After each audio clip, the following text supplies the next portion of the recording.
Hey there, Diet Disruptors. Carrie here, and welcome to another episode of Diet Disruptors Podcast. My whole goal here is to help educate you to be able to cut through all the confusion of all the things that are out there. And there was recently something in the news, in your social media feed, but also just like people talk to me about this all the time, even before this new study came out. So I want to bring it up. We're going to bring up the concept of fasting. This is controversial. It's like, there's some people that are so, I don't know, just convinced about fasting that it almost becomes like evangelical. And I want to talk about it. And so that's what I'm going to do today. We're going to cut through. I recently did an episode in our television show Food Freedom about this, and I thought this is going to be really good to do on the podcast because when I do my TV show, I co-host with celebrity nutritionist Mark McDonald. It's called Food Freedom. It's on Brinks.tv, BRINX. If you haven't watched it, you got to go check it out. It's super fun. But we get like 3 segments. It's a half an hour show. We get 3 segments. We have like 7 minutes a segment. And it's fast. And we usually have guests on. And the reason I love the podcast so much is because I get to sit back and talk and take my time to get to my point.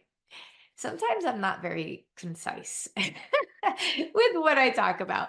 So when we did the episode on intermittent fasting, we really had to like rush through it. And it made me feel like, okay, I need to take some time to really talk about what the confusion is, what the controversy is, why I feel the way I feel about it.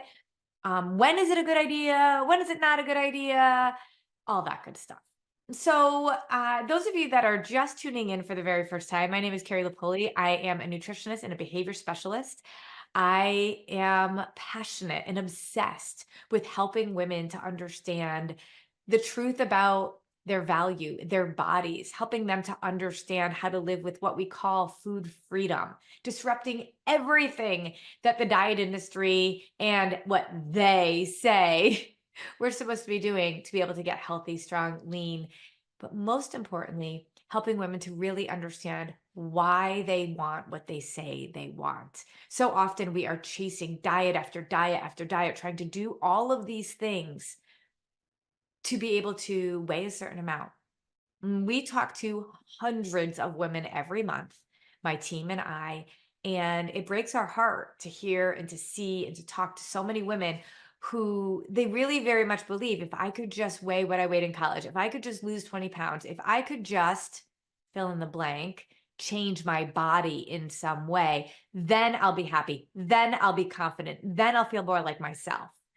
And as somebody that has gone through this journey and understands exactly where you are right now, also knowing what I felt when I got to that magic place where I thought all of my happiness would be waiting for me, and it wasn't. I remember reaching my quote unquote goal weight. And truth be told, I became more obsessed and I certainly wasn't more confident. Any confidence that I exude was around kind of being proud of my body, but still not proud of me. And when you really think about it, it kills me to know where I was and what I was doing, because it was like, I felt like I didn't want people to look at me for so long. And then I felt like I wanted people to look at me. Both of those issues were coming from a lack of inside, feeling like I was never enough because I didn't look a certain way. And then feeling like, oh, look, I look a certain way. Now I'm enough. We're enough one way or the other. My whole passion is that when we are not healthy in our bodies and in our mindsets, we cannot actually do the things that we're supposed to be doing on this earth. And so you can't have one without the other. You can't have a healthy body and not have a healthy mind. And you can't have a healthy mind and not have a healthy body. The two just don't work when they are opposing forces. And so I'm very much around the fact that our value is not dictated by the number on the scale. And Weight gain is a symptom of something else, symptom of health and hormones. And very often, when our mindsets are not in the right place about who we are, what our value is, how we handle our emotional turmoil, and what we are doing when we are stressed, and we turn to food, then we have a relationship with food that's problematic. If you know what I'm talking about, if you can relate to what I am saying, please put me in the comments if you're watching live. If you are listening on the podcast and can't comment because you're driving or whatever, you're good. I totally get it. It's totally fine. So I need people to understand where I'm coming from, because I'm in, gosh, I train a lot of health pros. I talk to a lot of health pros. I talk to nutritionists, doctors, health coaches on a regular basis in my life, in between podcasting and coaching women.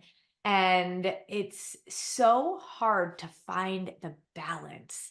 We have this, like, I don't know, body positivity, like, kind of movement on one side that's like, be you, you do you, eat whatever you want to eat, feel good about yourself, understand that if you are a larger person who continues to gain weight, that it's okay. Just love yourself through it. And then there's the diet mentality that tells us we have to look and be a certain way in order to have value. And both of them, just like anything, right? Anything on that pendulum that swings one way or the other is problematic, because we have to be the healthiest version of ourselves. If there is a woman who has gained a considerable amount of weight and is struggling to lose it, to get healthy, and they do blood work, right? And you have somebody that is, above the norm in terms of size, and their blood work comes back and everything is absolutely perfect. And they have energy and they're not sleeping. They don't have sleeping issues. They're not having menopausal or hormonal issues. They're just literally living in a larger body, but everything is telling us they are the epitome of health. Then what are we doing? Why would we want to change that, right? If we do, we got to figure out where that's coming from and why. The problem is, most of us that are experiencing weight gain, or that are larger than our ideal weight really is, we're not typically healthy. That's where my focus comes in. So we don't want to swing the pendulum on one way or the other. Now, the diet industry, and no matter what diet you've done, they're all based in deprivation. And hear me out here, okay? The diet industry has us believing that we have a certain amount of food, calories, or macronutrients that we are allowed in a day in order to be at our ideal weight.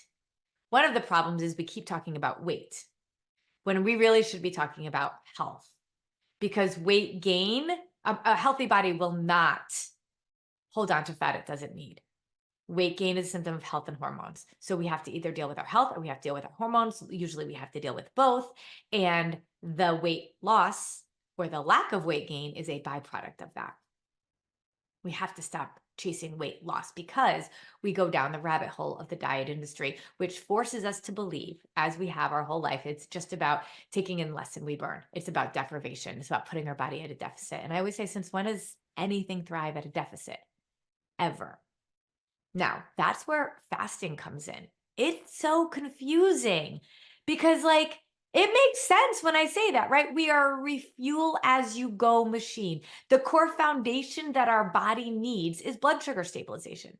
That is what our body is always like, hey, that's what I need. I need to have my blood sugar stabilized. And how do we know that? What happens when you're really hungry?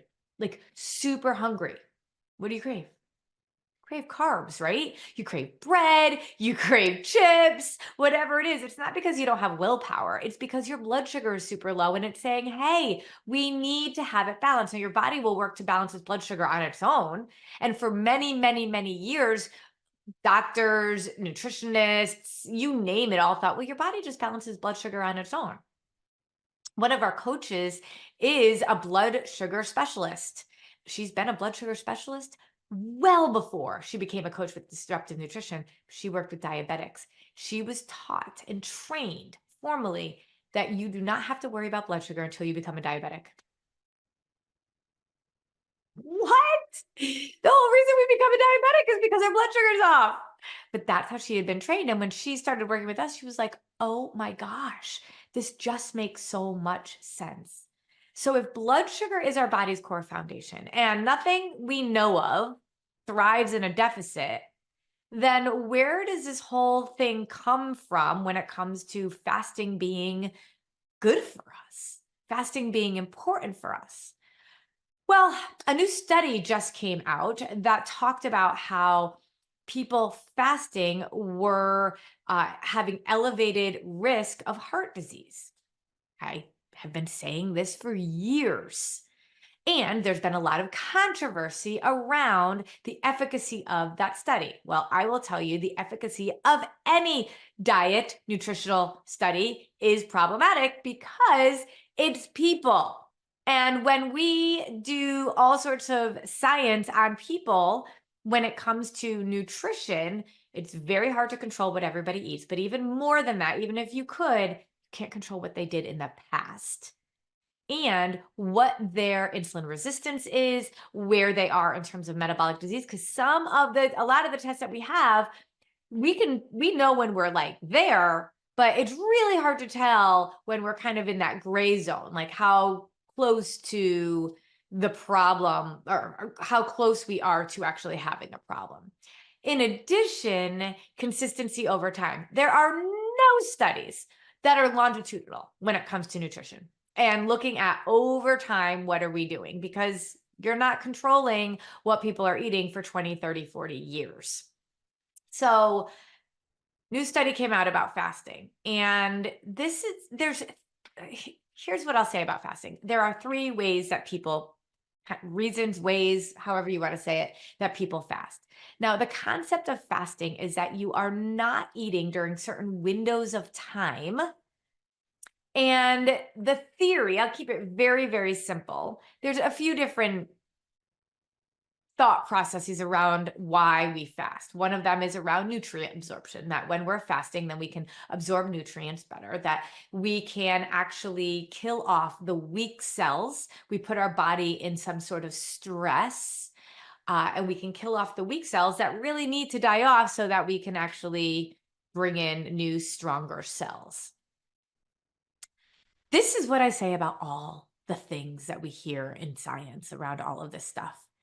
There's truthiness to it. If you're watching me live or able to comment, put in the comments truthiness.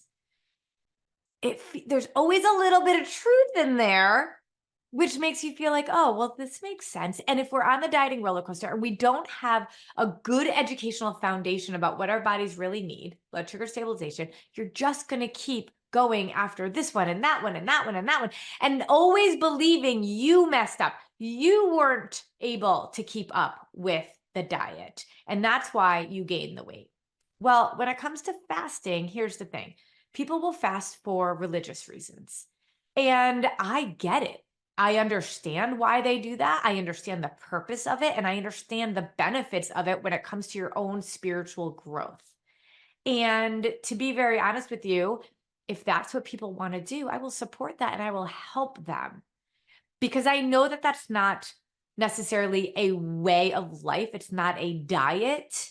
Now, the why always matters. I recently did a podcast on motive, right? What's our motive for doing things? And so the why really matters in terms of, are you doing it for religious reasons or are you doing it because you think you need to lose weight?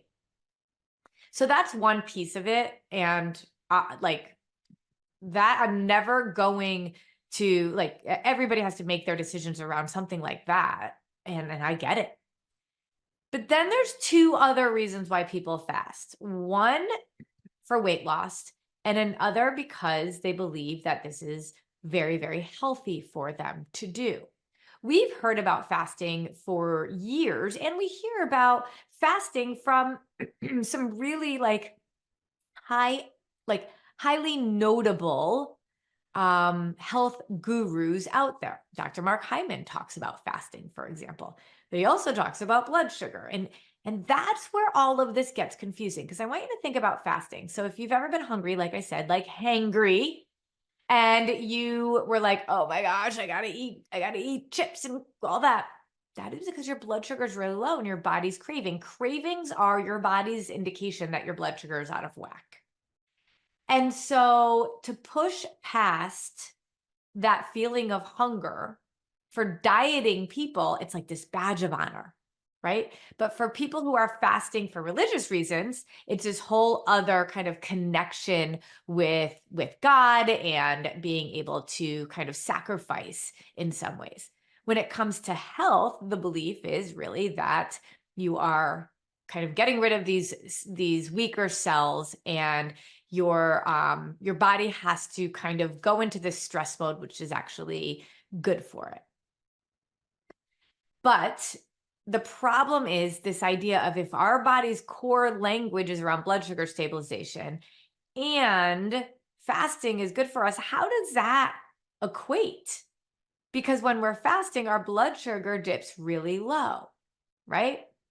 Well, when we talk about the study with fasting and the cardiovascular disease that went along with it, understand that fasting as a diet is so much of what we're talking about here. People do these windows of not eating and then have this desire, need, belief that during their feeding window, like we're animals, they can eat whatever it is that they want to eat. And I do know a lot of people that say, no, I still stay healthy. Or there's other people I know that eat whatever heck they want to eat. Well, understand that your body's whole need is to trust you. Your relationship with you and your body is just like any other relationship. It has to be built in trust. And trust comes with consistency over time, positive interactions consistently over time. So if you are doing fasting for a diet, for weight loss, then think about what you're putting your body through. I'm going through all this starving and hunger and battling through low blood sugar, and then I'm spiking it really high when I do eat, and I go through this roller coaster. That is massively problematic for your body, because blood sugar stabilization, if we're eating and what we call PFC3, a protein, fat, and carb every 3 to 4 hours, and we're balancing our blood sugar. Yes, I said carbs. It's a whole nother episode. We'll talk about that later. But yes, we need protein, fat, and carb that can balance our blood sugar. When we are keeping our blood sugar at a stable level all throughout the day, and we know this is science, you could Google it, but you could go on PubMed. It's research after research after research about the importance of blood sugar stabilization. And what we know is that the impact of having a dysregulated blood sugar is not just weight gain, but that's one of them. Your cravings, your sleep, your energy, your menopausal symptoms, because it's all around homeostasis. When your body is like this with blood sugar, your body is in hormonal balance. When it's not in hormonal balance. Then we actually age faster when our blood sugar is dysregulated, because every time we have a blood sugar spike, we actually do something called glycate. Glycating is like putting your bread in the toaster. And every time you glycate, think about your body going into a toaster and getting more and more toasted. Toasting is aging. And so, you know, those people that look like in the 60s and they're like, wow, they look real old, right? Or 40s, they're glycating faster. We're all glycating, we're all toasting, but we speed it along when we're on this blood sugar roller coaster. And then the thing that's really scary to me about glycation is that every time we glycate, we have all this glucose in our body. Our body can only store it in 2 places, our liver and our muscles. So anything that's above and beyond that, that's why we eat in small meals, because just enough to be able to fuel our muscle and our liver, and then it can burn off what it doesn't need, and then it takes what it needs, and it's just like back and forth, and it's just being fueled exactly what it needs when it needs it. It's a little more nuanced than that, of course, but you become intuitive with your body. But when you're spiking it and then you have this extra glucose running around, I'm going to make it very simple. It's sort of like it can turn into what actually ends up happening with all this glycation is that we actually have these little lightning bolts, these little zaps that zap our cells. And they're called free radicals. That's what happens when we go on this blood sugar roller coaster. And these free radicals zap all of our cells. our weak cells, which is fine, but also our good, strong cells. And that causes oxidative stress in your body, which actually is the precursor to every single metabolic disease out there. High blood pressure, diabetes, obesity, high cholesterol, even stroke and cancer can all be attributed to that. In addition, your menopausal symptoms are all related to blood sugar. It is so important.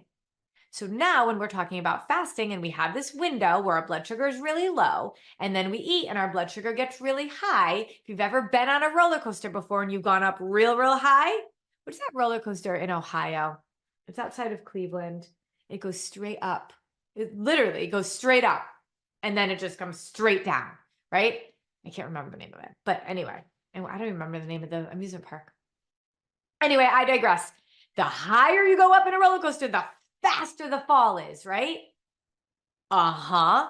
You know, in a roller coaster that goes a little bit up, if it went up little by little and it came down by that same incline, it wouldn't be as fast. But when you go up straight up and then you go straight down, you go down fast. And that's what ends up happening. You are putting your body at such havoc.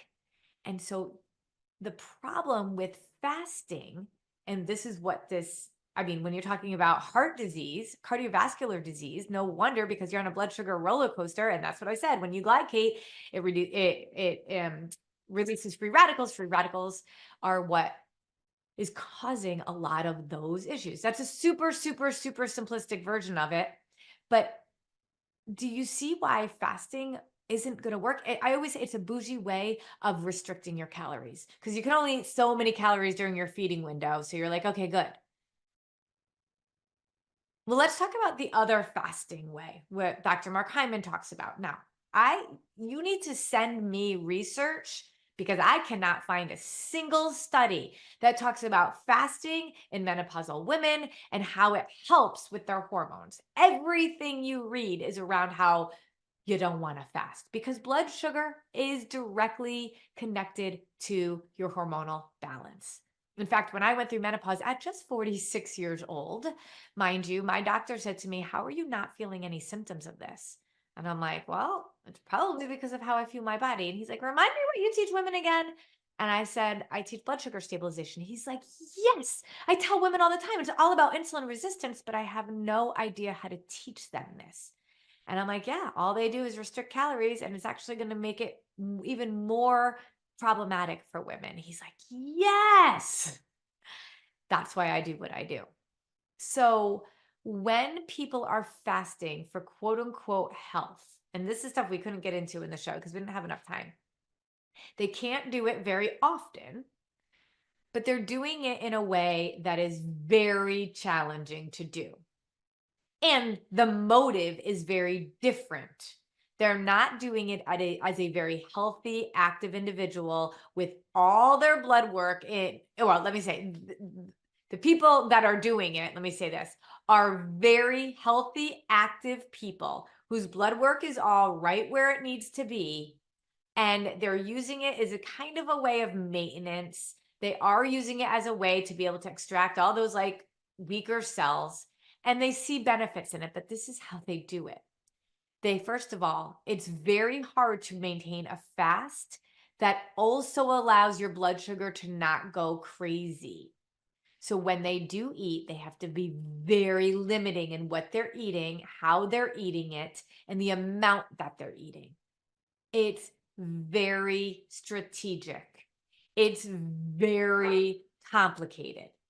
And it is very hard.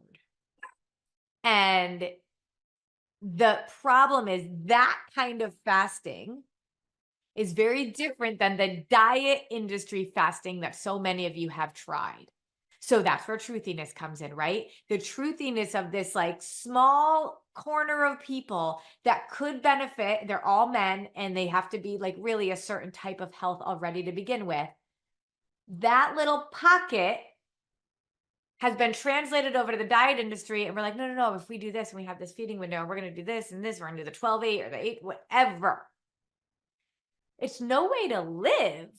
And if you already have, if A, you're not already in a very healthy way, B, you are a female, and C, you have a disordered relationship with your body and food, and your why is really kind of you're struggling with, you shouldn't be fasting.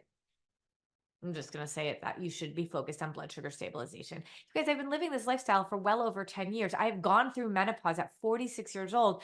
And we very much believe the reason why I went through menopause at 46 years old is because of all of the massive amount of hormones that I had pumped through my body when I went through more than 5 years of infertility, as well as the fact that I had an eating disorder and literally did not eat for about a year. And so my body and its PTSD was just like, well, holy heck, we are all thrown off. But as somebody that on paper should really be struggling with her weight and her symptoms, and she's not, and she eats carbs every day, and she has supported thousands of women to be able to do the same, maybe I got something going on here, right? Maybe something makes sense.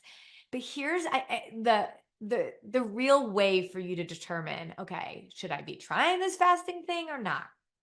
First of all, if you're doing something for religious reasons, truly pure of heart for that, it doesn't happen very often, right? It's like, honestly, I don't know. I don't know all the everyone's cultures around all of that. So I'm not even going to get into that.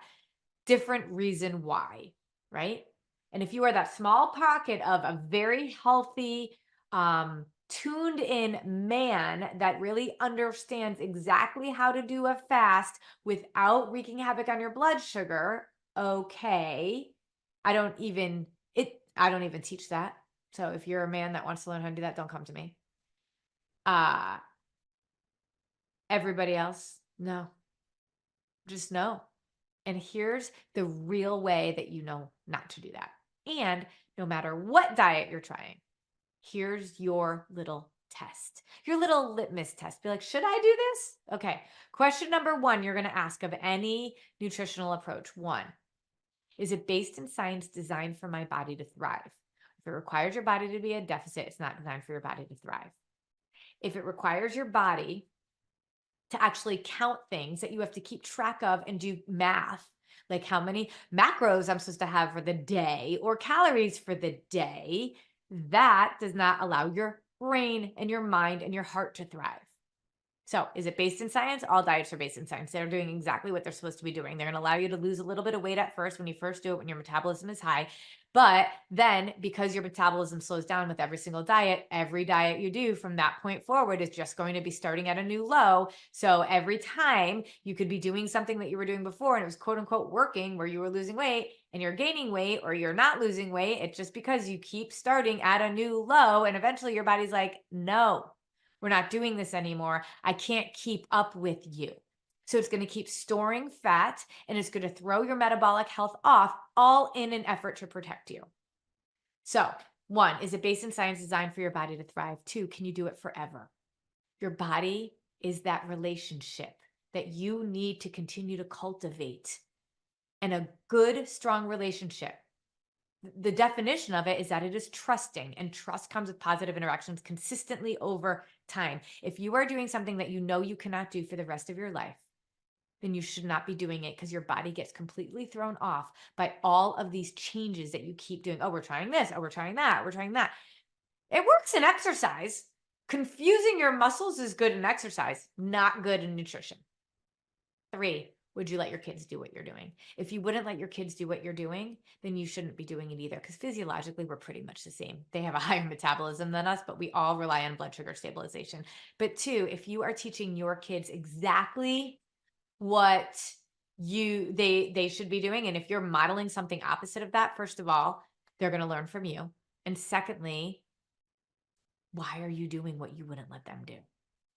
And I am all about raising children to be able to change our family tree. I know that I am the way that I am is because the way that the things that I saw, heard, and believed growing up. And it's taken decades of undoing. And I'm still on the path to try to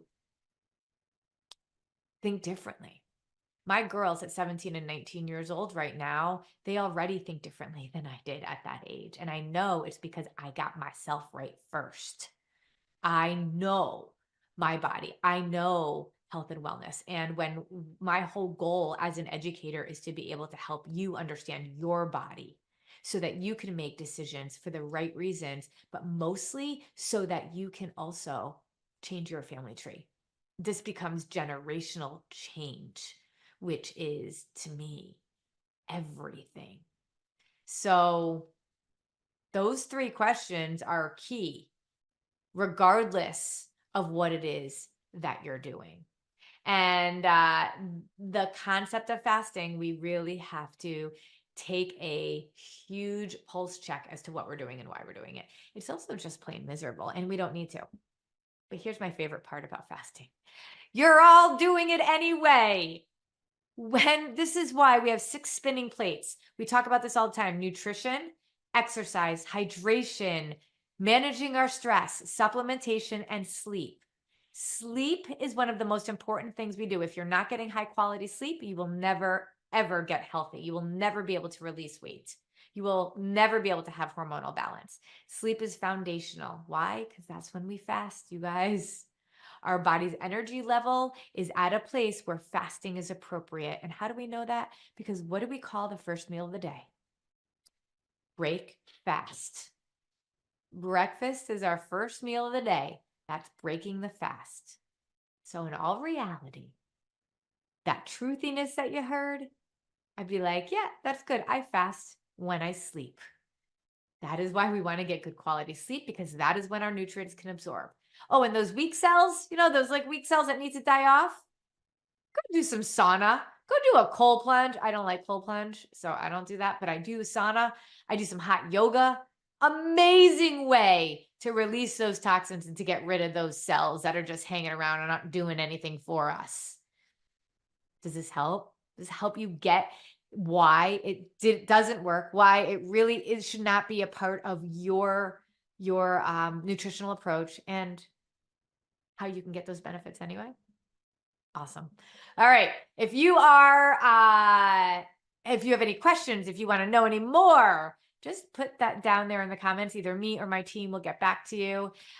If you want to see if blood sugar really is a thing that you should be focusing on, I have a brand new interactive quiz that you can take to be able to kind of share with me. I say interactive because you're actually communicating with me. You can share your symptoms and see if blood sugar is likely at the root of what you're experiencing, and then what your next steps can be to do something about it. So I'm excited. I love being able to share my heart with you all. Comment below if you need anything. Go get the quiz, disruptivenutrition.com/survey, and go take my interactive quiz so you can go see what's going on with you.